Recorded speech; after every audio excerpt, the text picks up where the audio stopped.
અમૃત બાપા મસાણી મેળી માતની જય. બોલો અમૃત બાપાની જય.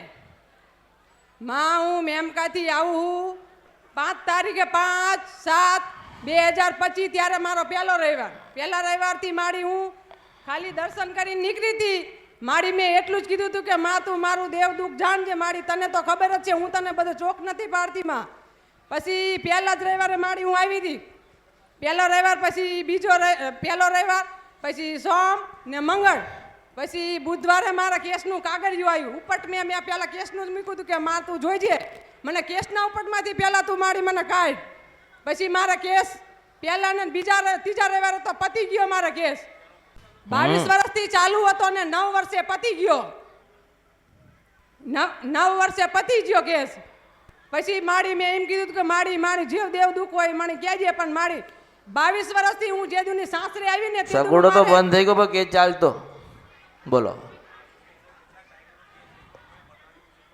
22 વર્ષથી ચાલુ હતો અને 3 દીમાં પતવી દીધો.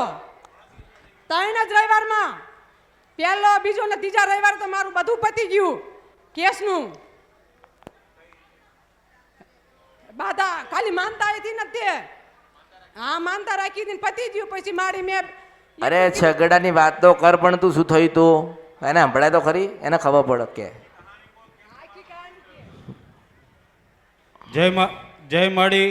મારે હું 2008માં છકડો ચલાવતો હતો. મારે એક બાઈક અરે જો સ્કૂટર સાથે ભટકાણો હતો. એટલે મારે કોર્ટ કેસ થયો હતો. એમાં કોર્ટ કેસ થયો હતો. વકીલ જજ કોઈ રીતે મારો કેસ પતતો નહોતો. મારી માતાને સમરીને થાકી ગયો, પણ તોય મારો કંઈ એ કેસનું નિરાકરણ નહોતું આવતું. પછી આ બધી તકલીફ પડતા મને છેલ્લે જેલમાં પૂરી દે એવો કેસ હતો કે કાં પૈસા 5 લાખ ભરવા પડે અને કાં જેલમાં પૂરી દે. પૈસા હતા નહીં મારી પાસે.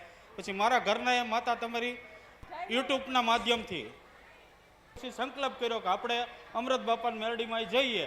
પછી અમે પહેલા જ રવિવાર આવ્યા એટલે એના સંકલ્પ લીધો અહીંયા આવીને કે માડી હું 7 રવિવાર ભરીશ. જો 7 રવિવારમાં મારો આ કેસ કોર્ટમાંથી મારો ઘરવાળો છૂટી જશે ને તો માડી હું તને જે મને મળે એ રાજી કરીશ, માનતા કરીશ.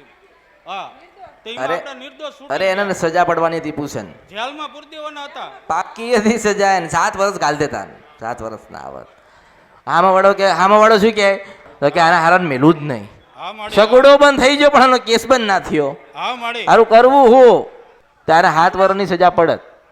આને 7 વર્ષની સજા હતી.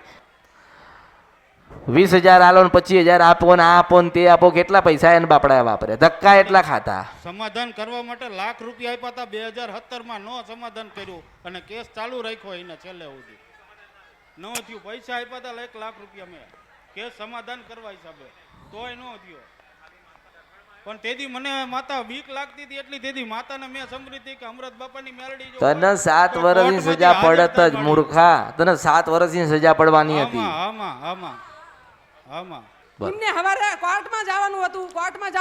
કોર્ટમાં જવાનું નતું. એને છેલ્લી તારીખ હતી ને આ તારીખે અંદર કા તો બહાર હતો એવું મેલડી છું. છેલ્લું હતું 7 વર્ષમાં જાતા ભાઈ. માં વાત કરું પછી મને રાત્રે તમે માડી સપનામાં આવી અને માં તમે પાસે ઉભા હતા. મારી માં આગળ હતી. મન કે ભલે જા હું આગળ છું, એને જવા દે તમ તારે. તમે માં પાછળ. પછી આ તલવાર તમારી પાછળ હતી એટલે મને આ તલવારનો શોખ તે જો મારી માં જાય અમને મેં કીધું તમે જાઓ. મારો છોકરો બચારો મને ફોન કરે, મમ્મી મારા પપ્પા ના મેં ભલે નો આવે 4 વાગશે એટલે ફોન આવશે. 4 વાગે ને તા ફોન આવે મને કે હું છૂટી ગયો કે બસ કીધું માડી આ માડી તારા જો.